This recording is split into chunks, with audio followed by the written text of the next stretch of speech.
Okay, today first question. Two forces P and Q are acting at an angle alpha. The resultant force are acting at an angle theta with force P. Then the value of theta will be. Theta value has to be found. మనం theta value కనుక్కోవాలి. theta value కనుక్కోవాలంటే మనం ఏ concept వాడదాం? పారాలోగ్రామ్ law of concept వాడదాం. పారాలోగ్రామ్ లా concept. Parallelogram ఏంటిదంటే two sides of parallelogram, two సైడ్స్ని two vectors తోటి represent చేస్తాను అనమాట. దాని డయాగ్నల్ ఈ టూ వెక్టర్స్ ఒక రిజల్టెంట్ అనమాట. సో మనం రిజల్టెంట్ వాల్యూ కనుక్కుంటే ఈ ఫామ్లో వస్తుంది. R is equal to under root of P square plus P square plus Q square plus two PQ cos alpha. Alpha అంటే ఏంటిది? Angle between two vectors. Angle between two vectors. Alpha angle between two vectors. అదే vectorial represent చేస్తే R bar is equal to P bar plus Q bar రిజల్టెంట్ని. So మనకు కావాల్సింది angle theta. Theta ఏంటిది? Theta అనేది ఏంటిది? Angle with angle of R bar with P. So మనం ఏం చేస్తాం? ఇక్కడ ఈ డయాగ్రామ్ ఉంది కదా, చూడండి ఇక్కడ ఈ క్యూని ఎక్స్టెండ్ చేసుకుంటాం ఇటు ఈ లైన్ని. సో దీనివల్ల ఏమైంది? ఏబిసి అనే ట్రయాంగిల్ ఫామ్ అవుతుంది. ఏబిసి ట్రయాంగిల్ ఇక్కడ చూడండి, ఏబిసి ట్రయాంగిల్. సో ఇప్పుడు ఇది క్యూ బార్ అయినప్పుడు ఇది కూడా ప్యారల్ సైడే కదా క్యూ బార్. సో ఇది ఆల్ఫా యాంగిల్. సో దీన్ని ఏం రాసుకోవచ్చు? క్యూ సైన్ ఆల్ఫా, కింది క్యూ కాస్ ఆల్ఫా. సో ఇక్కడ చూడండి, tan theta is equals to opposite side by adjacent side. Opposite side ఏంటిది? Q sine alpha. Q sine alpha. Adjacent ఏంటిది? P plus Q cos alpha. So theta is equals to tan inverse Q sine alpha by P plus Q cos alpha. ఇది answer అనమాట మన క్వశ్చన్కి. Next question.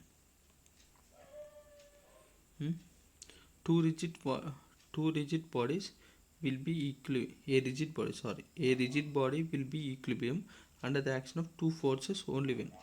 ఒక rigid body equilibrium ఎప్పుడు ఉంటుంది? Two forces. So two forces system ఉన్నప్పుడు two body rigid equilibrium ఫామ్లో ఉంది. అంటే లా ఆఫ్ ట్రాన్స్మిసిబిలిటీ ఫాలో అయితేనే టూ బాడీ రిజిడ్ ఈక్విలిబ్రియం మనం ఆప్టైన్ చేయగలుగుతాం. సో మనం ఇచ్చిన ఆప్షన్స్ ఏంటి? Force having same magnitude, same line of action, same sense. Next force having same magnitude, same line of action. Force having same magnitude, same line of action, opposite sense. So ఇది equilibrium ఉండాలంటే, equilibrium ఉండాలంటే మనకి ఏంటి? Resultant force 0 అయి ఉండాలి. Resultant magnitude 0 అయి ఉండాలి. Resultant force, resultant magnitude. So ఈ బాడీ తీసుకుందాం. ఇక్కడ ఈ బాడీ మీద F1 F2 same line of action మీద లేవు. So same of line of action మీద లేనప్పుడు ఈ పాయింట్ సి దగ్గర మూమెంట్ ప్రొడ్యూస్ అవుతుంది. టూ ఫోర్సెస్ మూమెంట్ ప్రొడ్యూస్ చేస్తుంది. సో రిజల్టెంట్ మూమెంట్ 0 లేదు. సో మనం ఇచ్చిన ఆప్షన్ ఫస్ట్ ఆప్షన్ ఏంటిది? First option F1 F2 are same magnitude అన్నారు. సో రెండు F1 F2 సేమ్ మ్యాగ్నిట్యూడ్ అనుకుందాం. కానీ సేమ్ సెన్స్ అన్నారు, అంటే సేమ్ లైన్ ఆఫ్ యాక్షన్ అన్నారు, కానీ సేమ్ సెన్స్ అన్నారు.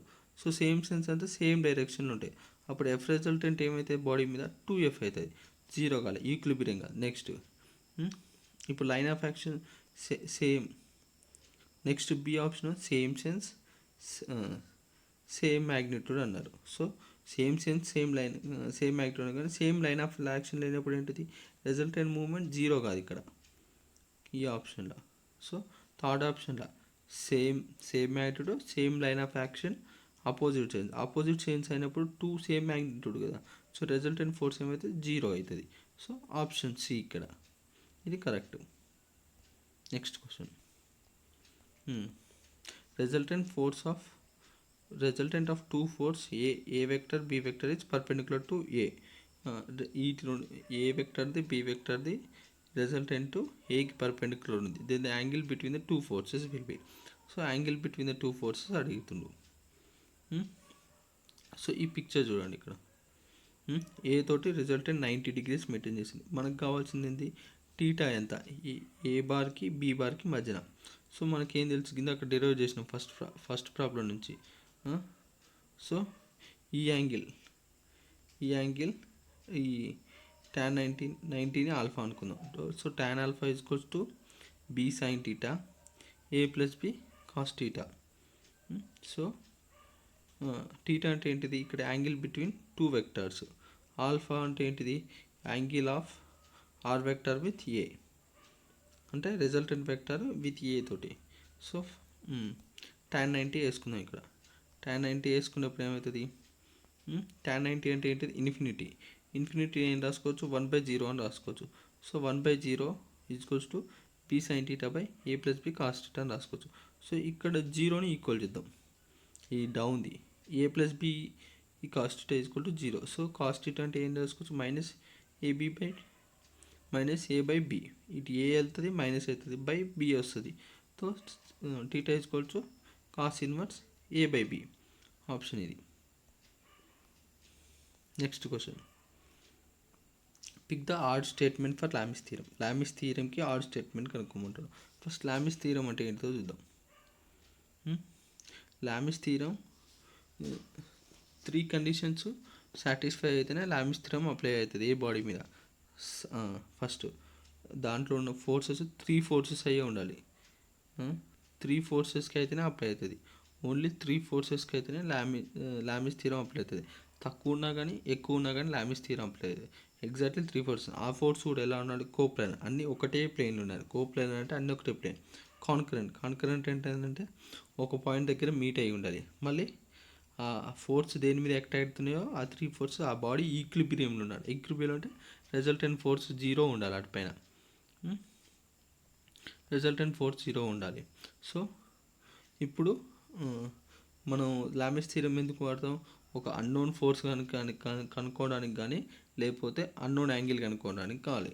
సో ఇందులో మెయిన్ ఎట్లంటే one force is proportional to sine of angle between other 2 forces. ఇప్పుడు 3 ఫోర్సెస్ ఉంటాయి కదా, మనకి F1 కావాలనుకో, ఇది దేనికి ప్రొపోర్షనల్, అదర్ 2 యాంగిల్స్కి సైన్ యాంగిల్. సో దీని నుంచి ఏం కనుక్కోవచ్చు, F1 బై ఆపోజిట్ ఈ రెండింటి మధ్యన F2కి F3కి మధ్యన యాంగిల్ ఏంటిది, sine gamma. So F1 by sine gamma opposite angle కదా. Next same F2 by sine alpha. F2కి ఆపోజిట్ యాంగిల్ ఏంటిది, అదర్ 2 యాంగిల్స్ ఏంటి, F సైన్ ఆల్ఫా. F3 ఇది మెయిన్ డెఫినేషన్ అనమాట. సో మెయిన్ ఏంటిదంటే 3 ఈక్వేషన్స్ సాటిస్ఫై కావాలి లామిస్ థీరం కావాలంటే. ఏంటిది, ఫస్ట్ 3 ఫోర్సెస్, ఎగ్జాక్ట్లీ 3 ఫోర్సెస్కి అయితేనే లామిస్ థీరం అప్లై అవుతుంది. నెక్స్ట్ అవన్నీ కోప్లైనర్లో ఉండాలి, మళ్ళీ కాన్కరెంట్ అయి ఉండాలి, మళ్ళీ బాడీ ఈక్విలిబ్రియంలో ఉంటేనే లామిస్ థీరం అప్లై అవుతుంది. ఇది కండిషన్స్. సో పైన క్వశ్చన్ చూద్దాం. First pick the odd statement అన్నారు. So theorem is applicable only if bodies in equilibrium. ఇది థీరంకి body applicable to parallel force కాదు, ప్యారల్ ఫోర్స్ కాదు. ఇది కరెక్ట్ ఆన్సర్ అనమాట. ఆడ్ అన్నారు కదా, ఇది correct answer. Only coplanar concurrent forces, not applicable more than and less than 3 forces. Exactly 3 ఫోర్సెస్కి అయితే అప్లికేబుల్ ఫర్ కోప్లైనర్ ఫోర్స్కి. Next Lami's theorem is applicable for coplanar force, concurrent ఫోర్స్కి అప్లై అవుతుంది. కానీ ఇక్కడ ఏమి ఇచ్చింది, థర్డ్ ఆప్షన్ చూడండి, coplanar concurrent. So C option.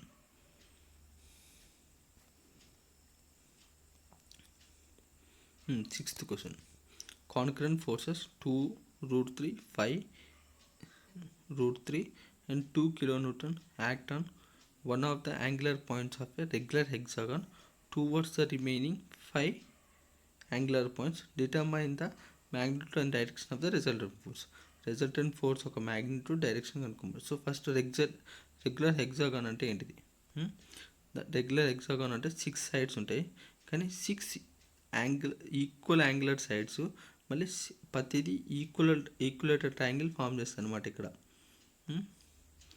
ప్రతిదీ ఈక్వలేటెడ్ ట్రయాంగిల్ ఫామ్ చేస్తాయి. దీంట్లో సమ్ ఆఫ్ ఇంటీరియర్ యాంగిల్స్ అంటే ఇవి ఇక్కడ ఈ 2 సైడ్స్ మధ్య ఇంటీరియర్ యాంగిల్ అంటారు. ఈ 2 సైడ్స్ మధ్యన ఇంటీరియర్ యాంగిల్, ఇది ఇంటీరియర్ యాంగిల్, ఇక్కడ ఇంటీరియర్ యాంగిల్, ఇక్కడ interior angle. So some of all interior angles ఎంత, 720 ఉంటాయి. కానీ ఈచ్ ఇంటీరియర్ యాంగిల్ ఎంత, 6 సైడ్స్ కదా, 720/60 చేయండి. So each interior 6, each interior angle 120 అనమాట. ప్రతి ఇంటీరియర్ యాంగిల్ 120. ఎక్స్టీరియర్ యాంగిల్ ఎంత 60. ఇది basic properties of regular hexagon. ఇచ్చిన క్వశ్చన్ మనకి ఇచ్చిన క్వశ్చన్లో ఏమన్నాడంటే ఒక ఒక వెయిట్ ఒక యాంగులర్ పాయింట్ నుంచి ఈ ఫోర్సెస్ యాక్ట్ అవుతున్నాయి అనమాట మిగతా సైడ్స్ అన్నిటికీ. సేమ్ ఒక యాంగులర్ పాయింట్ నుంచే మిగతా అన్ని యాంగులర్ పాయింట్స్, ఇది ఏని ఒక యాంగులర్ పాయింట్, దీని నుంచి 2, ఇక్కడ 3, ఇక్కడ 5, ఇక్కడ 3, ఇక్కడ 2 kN ఫోర్స్ యాక్ట్ అవుతుంది ఈ డైరెక్షన్లో. కానీ ఈచ్ వన్ ఫస్ట్ ఇది ప్యారల్ ఉందిగా, ఇది 0 degreesకి యాక్ట్ చేస్తుంది 2 kN. √3 30, అంటే మనం దీని జామెట్రీ నుంచి క్యాలిక్యులేట్ చేసుకుంటే 30 degrees యాక్ట్ చేస్తుంది అనమాట. ప్రతిది 30 ఇంక్రిమెంట్ వస్తుంది అనమాట, ఇది దాని జామెట్రీ. సో 5 అనేది నెక్స్ట్ 30 + 30 60, ఇక్కడ 30 ఉంది కదా, ఈ నెక్స్ట్ 30 యాడ్ అవుతుంది దానికి. సో 5 60 degreesలో యాక్ట్ అవుతుంది. నెక్స్ట్ √3 90 degreesలో, నెక్స్ట్ 2 120 degreesలో. ఏం లేదు, దీని హార్జంటల్ కాంపోనెంట్స్ వాటి యొక్క వర్టికల్ కాంపోనెంట్స్ కనుక్కుంటే f(x), f(y) వస్తుంది. దాని నుంచి రిజల్టెంట్ వాల్యూ వస్తుంది. f √f(x² + f(y). Theta magnitude ఇది. సో యాంగిల్ ఏంటిది, టీటా tan 1 f(y) f(x) వచ్చేస్తుంది. క్యాలిక్యులేట్ చేయండి, ఆన్సర్ వచ్చేస్తుంది. ఇక్కడ ఉన్న వాల్యూస్ వేసి క్యాలిక్యులేట్ చేసేయండి, వచ్చేస్తుంది same. Next question, A particle is equilibrium cannot have. So first particle ఈక్విలిబ్రియంలో ఉండాలంటే ఏంటిది, రిజల్టెంట్ ఫోర్స్ 0 ఉండాలి. రిజల్టెంట్ ఫోర్స్ మనకేం తెలుసు, న్యూటన్ సెకండ్ లా నుంచి F external or F resultant force = m(a). So body ఈక్విలిబ్రియంలో ఉండాలంటే రిజల్టెంట్ ఫోర్స్ 0 ఉండాలి. కానీ ma ఉంది, మాస్ యాక్సలరేషన్, మాస్ 0 కాదు. ఒక బాడీ సర్టెన్ బాడీకి మాస్ ఉంటుంది. So acceleration must be 0 to body in equilibrium. So acceleration ఎట్లా 0 అవుతుంది, 2 కేసెస్. దాంట్లో ఫస్ట్ కేస్ వెలాసిటీ = 0. ఇప్పుడు బాడీ యొక్క వెలాసిటీ రెస్ట్లో ఉన్నప్పుడు యాక్సలరేషన్ 0, వెలాసిటీ 0 ఉంటుంది బాడీ రెస్ట్లో ఉన్నప్పుడు. So both are velocity constant. ఒకవేళ వెలాసిటీ కాన్స్టెంట్ అంటే యూనిఫామ్ స్పీడ్తో మూవ్ అయింది అనుకో, అప్పుడు ఏమవుతుంది, యాక్సలరేషన్ ఫార్ములా ఏంటిది, change in velocity by change in time. So change in velocity 0 అవుతుంది కాన్స్టెంట్ ఉన్నప్పుడు, వెలాసిటీ కాన్స్టెంట్ ఉన్నప్పుడు చేంజ్. సో యాక్సలరేషన్ 0 ఉంటుంది. ఈ 2 కేసెస్లో యాక్సలరేషన్ 0 ఉంటుంది. సో మన ఆప్షన్ చూద్దాం first, linear motion with constant speed. So ఇక్కడ బాడీ ఈక్విలిబ్రియం ఉంటుంది, okay. Constant velocity equilibrium, 0 velocity 0 acceleration 0 velocity. ఇక్కడ బాడీ రిజల్టెంట్ ఫోర్స్ 0 ఉంటుంది. థర్డ్ నెక్స్ట్ డి ఆప్షన్ చూడండి, కర్వీలీనియర్ మోషన్ విత్ కాన్స్టెంట్ స్పీడ్ అన్నారు. కాన్స్టెంట్ స్పీడ్ అనేప్పుడు ఎందుకు resultant force 0 ఉండదు. So చూద్దాం దాన్ని ఫస్ట్. ఇక్కడ చూడండి, కర్వీలీనియర్ మోషన్లో కర్వ్డ్ పాత్ తీసుకుందాం. కర్వ్డ్ పాత్ మీద తీసుకున్నప్పుడు 2 యాక్సలరేషన్స్ ఉంటాయి. ఒకటి టువర్డ్స్ సెంటర్కి నార్మల్ యాక్సలరేషన్, దానికి పర్పెండిక్యులర్గా నార్మల్ యాక్సలరేషన్, టాంజెన్షియల్ 2 ప్రొడ్యూస్ అవుతాయి. సో నార్మల్ యాక్సలరేషన్ అంటే ఏంటిది, v/ω, అంటే v మామూలు కామన్ వెలాసిటీ, మళ్ళీ ఇది ఒమేగా అంటేనేమో యాంగులర్ వెలాసిటీ. అట్లానే టాంజెన్షియల్ యాక్సలరేషన్ ఏంటిది, యాంగులర్ యాక్సలరేషన్ ఇంటూ రేడియస్. ఇక్కడ ఏమన్నాడు, కాన్స్టెంట్ స్పీడ్ తోటి మూవ్ అవుతుంది అన్నాడు body, curvilinear motion with constant speed. అప్పుడేమిది, నార్మల్ యాక్సలరేషన్ 0 అవుతుంది, కానీ టాంజెన్షియల్ యాక్సలరేషన్ 0 కాదు. అందువల్ల రిజల్టెంట్ ఫోర్స్ 0 కాదు. టాంజెన్షియల్ యాక్సలరేషన్ ఎప్పుడు 0 అవుతుంది, ఈ యాంగులర్ వెలాసిటీ 0 అయినప్పుడు. యాంగులర్ వెలాసిటీ ఎప్పుడు 0 అవుతుంది, యాంగులర్ వెలాసిటీ 0 అయినప్పుడు ఈ టాంజెన్షియల్ యాక్సలరేషన్ 0 అవుతుంది. సో ఇచ్చిన కండిషన్లో D option. Next question, if 2 of the 3 concurrent faces is equilibrium, have the magnitude phi and p and the angle alpha, the magnitude of third force. అంటే 3 forces ఇచ్చిండు, 3 equilibrium ఉంటాయి. So 3 equilibrium ఏంటిది, vectors from 0. రెండింటి magnitude ఏమన్నాడు, P అన్నాడు. So మళ్ళీ వాటి మధ్యన యాంగిల్ ఎంత అన్నాడు, ఆల్ఫా అన్నాడు. సో థర్డ్ ఫోర్స్ ఒక మ్యాగ్నిట్యూడ్ కనుక్కున్నాడు. ఇప్పుడు త్రీ బాడీస్ ఈక్విలిబ్రియం ఉన్నాయి. ఫస్ట్ టూ బాడీస్ తీసుకుందాం. ఇప్పుడు ఈ టూ బాడీస్ తీసుకుందాం, P1 P2. ఇప్పుడు ఇది ఈక్విలిబ్రియంలో ఉండాలనుకున్నాను అనుకో, థర్డ్ ఫోర్స్ ఏముంటుంది, అపోజిట్ టు ద యాక్ట్ అవుతుంది అనమాట. సో బాడీ P3 అనే ఫోర్స్ వీటికి రిజల్టెంట్ అనమాట. రిజల్టెంట్ అయి ఉండాలి, అప్పుడే ఈ వెక్టార్ సమ్ అనేది 0 అవుతుంది, లేకపోతే కాదు. సో ఇప్పుడు P3 అనే వాల్యూ ఎట్లా కనుక్కుంటాం, పారలోగ్రామ్ లా నుంచి మనకు తెలుసు. So P3 = √of P1 square plus P2 square plus 2P1 cos alpha. P1 = P2 P అని ఇచ్చిన వాడు. సో సబ్స్టిట్యూట్ చేసినప్పుడు 1 + cos alpha ఏం సబ్స్టిట్యూట్ చేసుకుంటాం, 2 cos square alpha by 2 trigonometry నుంచి. So 2 cos square by alpha by 2 చేసుకుంటే P3 = √of 4P square cos square alpha by 2 వస్తుంది. Under root కాబట్టి P3 = 2P cos alpha 2. Next question, calculate the resistant torque for given. ఈ diagram ఇచ్చిన దాంట్లో resistant torque కనుక్కోమంటున్నాడు. So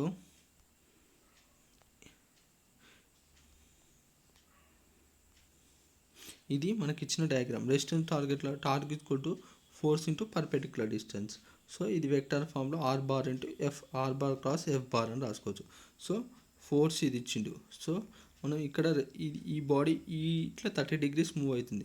so resistance torque ఎటు ఉంటుంది, ఇటు side ఇస్తాం అనమాట. రెసిస్టెన్స్ టార్క్ అనేది ఇటు సైడ్ ఇస్తాం.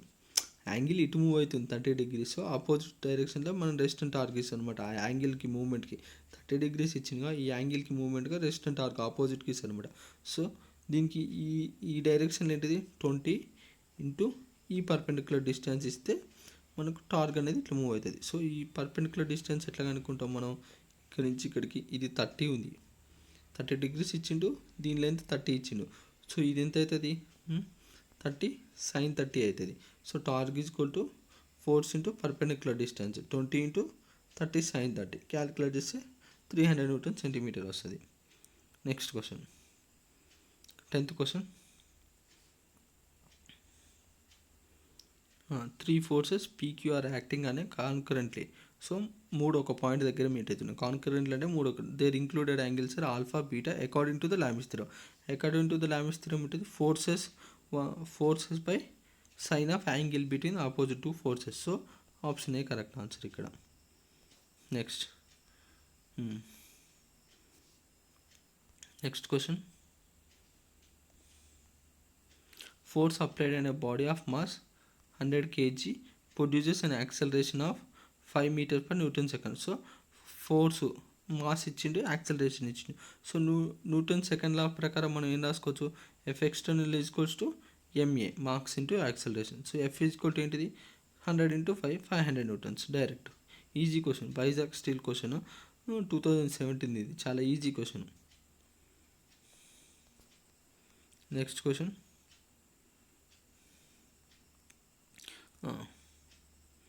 ఇక్కడ చూడండి, 2 identical trusses are supported on a load of 100 kN as shown in the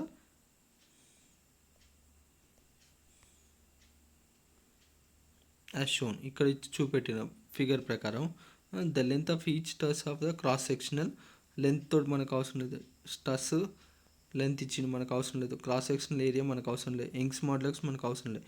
ఏముంది, the forces in the truss AC అనుకోమన్నాడు. ఇక్కడ ఇది పాయింట్, సెంటర్ పాయింట్, ఈ దీంట్లో ఫోర్స్ కనుక్కోమన్నాడు. సో 3 ఇచ్చిండు, ఇది 100 N ఇచ్చిండు వెయిట్. క్వశ్చను మనకు స్ట్రెస్ ఇన్ AC కనుక్కోమంటాడు. టెన్షన్ ఇన్ AC అంటే 3 forces కాన్కరెంట్లీ ఉన్నాయి, కోప్లనార్ ఉన్నాయి, ఈక్విలిబ్రియం కూడా ఉన్నాయి. సో మనం లామిస్ థియరం అప్లై చేసుకో. సో ఈ స్ట్రెస్ TAC స్ట్రెస్ ఈ డైరెక్షన్ యాక్ట్ చేస్తుంది, TBC స్ట్రెస్ ఈ డైరెక్షన్ యాక్ట్ చేస్తుంది, వెయిట్ 100 N ఈ డైరెక్షన్ యాక్ట్ చేస్తుంది. సో మనం ఇప్పుడు యాంగిల్స్ కనుక్కోవాలి. సో ఇది 30 degrees, సో ఇది కూడా 30 degrees, మళ్ళీ ఇది 90 degrees. సో ఇదంతా టోటల్ 120. ఇక్కడ కూడా అంతే, ఇది 30 degrees పోయినప్పుడు ఇది 30 degrees, ఇది +90 120. సో ఇక్కడ 30 పోయింది, ఇక్కడ ఎంత మిగులుతుంది 60, ఇటు 30 పోయింది, ఇక్కడ ఎంత మిగిలితే 60. సో టోటల్ యాంగిల్ ఎంత 120. సో అన్ని యాంగిల్స్ 120 ఉన్నాయి, ఈక్వల్ యాంగిల్స్ 120 120 120 ఉన్నాయి. సో మనం లామిస్ థియరం ప్రకారం 100 బై అపోజిట్ యాంగిల్ ఎంత sin 120. టీఏసీ ఎంత యాంగిల్ బిట్వీన్ టూ ఫోర్సెస్. టీబీకి 100 న్యూటన్స్కి యాంగిల్ ఎంత 120, sin 120 sin 120. సో sin 120 క్యాన్సిల్ అయిపోతాయి. టీఏసీ ఎంత 100 newtons. Answer. Next question, 2 parallel forces 100 newtons and 75 newton act on a body have resultant of 25 kilonewtons. Then the two forces are same. Resultant ఒక body పైన 100 Newton force 75 Newton force act అవుతుంది అన్నాడు. So opposite direction act చేసినప్పుడే resultant force వస్తుంది. So resultant force ఎంత 100 minus 75 25. Unlike parallel forces అంటే unlike అంటే opposite parallel forces అనమాట రెండు. Next, angle between the two forces P and Q is resultant of two forces is same. Parallelogram theory నుంచి P² + Q² + 2p cos theta. Next, which of the following is not a scalar quantity. Scalar క్వాంటిటీగా ఉంటే ఏంటి? First mass scalar quantity, ఎందుకంటే mass only depends upon the magnitude. Scalar అంటే ఏంటిది? Only magnitude పైన depend అయ్యాయి. Volume only magnitude, time magnitude మీద. Acceleration అనేది ఏంటిది? Vector quantity. వెక్టార్ క్వాంటిటీ అంటే ఏమేం కండిషన్ సాటిస్ఫై కావాలి? 3 కండిషన్స్ సాటిస్ఫై అయ్యాలి. వెక్టార్ ఒకటి మ్యాగ్నిట్యూడ్ ఉండాలి, ఒక డైరెక్షన్ ఉండాలి, థర్డ్ పాయింట్ మెయిన్ వెక్టార్ లాస్ని ఫాలో అయి ఉండాలి. వెక్టార్ లాస్ని ఫాలో అయినప్పుడే వెక్టర్. సపోజ్ ఒక ఎగ్జాంపుల్ తీసుకుందాం. కరెంట్ అనేది దానికి మ్యాగ్నిట్యూడ్ ఉంది, డైరెక్షన్ ఉంది, కానీ దాని వెక్టార్ లాస్ ఫాలో కాదు. Only Kirchhoff's law, Ohm's law అవి ఫాలో అవుతాయి కాబట్టి అది వెక్టార్ కాదు. ఓకే, ఇక్కడ ఆప్షన్ ఏంటిది? Acceleration. Next, effect of the force depends upon. Force దేనిపైన? డైరెక్షన్ మీద డిపెండ్ అవుతుంది. వెక్టర్ క్వాంటిటీ కాబట్టి మ్యాగ్నిట్యూడ్ డైరెక్షన్ అండ్ మ్యాగ్నిట్యూడ్ మీద డిపెండ్ అయి ఉంటుంది, అది వెక్టర్ క్వాంటిటీ. కానీ మనం ఫోర్స్ ఒక పొజిషన్ మీద కూడా డిపెండ్ అవుతుంది. సపోజ్ ఈ పొజిషన్లో అప్లై చేసినప్పుడు ఇక్కడ ఒక మూమెంట్ ప్రొడ్యూస్ చేస్తుంది. అదే ఇక్కడ అప్లై చేసినప్పుడు డౌన్ లోయర్లో అప్లై చేసినప్పుడు అప్పుడు ఒక మూమెంట్ క్రియేట్ చేస్తుంది. సో పొజిషన్ కూడా ఇంపార్టెంట్. ఫోర్స్ ఎక్కడ అప్లై చేస్తున్నా అనేది పొజిషన్ కూడా important. So all of the above answer. Next question, ఇది TSPSC AE 2015 question. The horizontal and vertical component of force 200 kilonewtons acting on a body at an angle 30 degrees with a horizontal. 30 degrees with a horizontal అంటే X axis తోటి 30 degrees make చేస్తుంది. దాని X component Y component కనుక్కోమంటారు. So ఇక్కడ చూడండి 200 newtons, ఇది 30 degrees make చేస్తుంది. So X component ఏంటిది? ఇది 200 cos 30, వై కాంపోనెంట్ ఇది 200 sin 30. So X component 200 and cos 30, 100√3 Y component అనేది 200 and sin 30. So 200 into 1/2 100 newtons. Next question, ఇక్కడ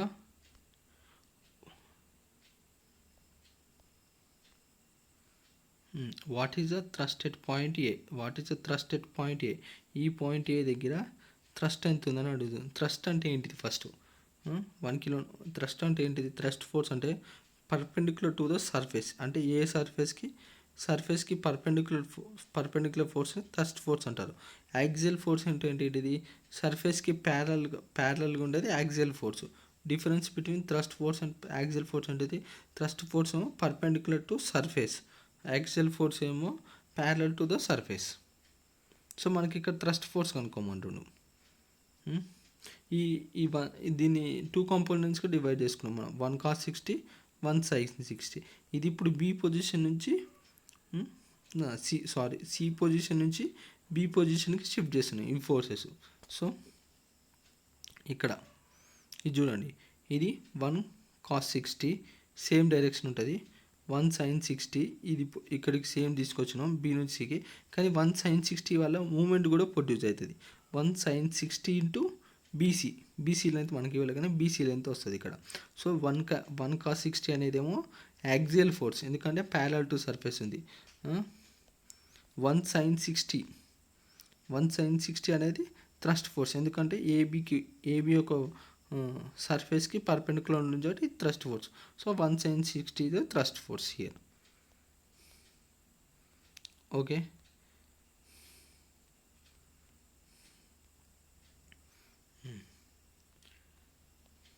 ఇక్కడ క్వశ్చన్ చూడండి. A roller of weight W is to be rolled over a wooden plank as shown in the figure. The pull force F required to cause the మోషన్కి ఈ రోలర్ని pull చేస్తున్నారు. So దీనికి motion కావడానికి pull force ఎంత కావాలి? ఇది 30 degrees ఇచ్చారు. So Lami's theorem ప్రకారం ఇది మనకి ఇచ్చిన డయాగ్రామ్. సో ఇది వుడ్ ఉంది కదా, ఇక్కడ వుడెన్ బ్లాక్ ఉంది కదా, దానివల్ల నార్మల్ రియాక్షన్ ప్రొడ్యూస్ అవుతుంది అనమాట 30 degrees. సో ఇక్కడ 30 degrees ప్రొడ్యూస్ అయినప్పుడు ఇక్కడ 30 degrees ఉంది కదా, ఇది కూడా 30 degrees అయిపోతుంది. సో మనం దీన్ని ఫోర్స్ డయాగ్రామ్గా మార్చుకున్నాం first. So weight downwards and pull force F, normal force N, angle between, ఇప్పుడు యాంగిల్స్ అనుకోవాలి. సో ఇక్కడ ఇది 30 అయినప్పుడు ఇది 30 అవుతుంది. సో 30 + 90 ఎంత? 120. సో ఇక్కడ 30 అయినప్పుడు ఇది 60, ఇది 90 అవుతుంది. సో ఇది యాంగిల్ ఎంత? 150 మొత్తం. సో ఇక్కడ 30, సో ఈ యాంగిల్ మొత్తం ఎంత? 90 degrees. ఎఫ్కి డబ్ల్యూకి 90 degrees కదా, పర్పెండిక్యులర్ ప్లేన్స్ కదా, రెండు 90 degrees. సో మనకు కావాల్సింది ఏంటిది? ఎఫ్ కావాలి. F by opposite angle between two forces. So sin 120 కదా, sin 120. Next W by sin opposite angle between 150. So sin 150. ఎన్కి ఆపోజిట్ యాంగిల్ అంటే 90, sin 90. మనకి ఈ రెండు అయితే సరిపోతాయి. మనకి ఇప్పుడు ఎఫ్కి డబ్ల్యూకి రిలేషన్ కావాలి మనకి ఇచ్చిన ఆప్షన్ ప్రకారం. సో sin 120 నేను రాసుకోవచ్చు, cos 30 అని రాయొచ్చు, sin 150 రాయొచ్చు, cos 60. ఎందుకంటే sin 120 sin 90 + 30. అది sin 150 నేను రాసుకోవచ్చు, sin 90 + 60. సో దాన్ని cos 30 cos 60. So F value కనుక్కోవాలనుకుంటే cos 30 cos value F = √W3 వచ్చేస్తుంది ఈ వాల్యూస్ నుంచి. సో ఇది ఇక్కడ వరకు ఎండ్. నెక్స్ట్ సెక్షన్ ఇంకెక్కువ చేస్తాను క్వశ్చన్స్. ఓకే.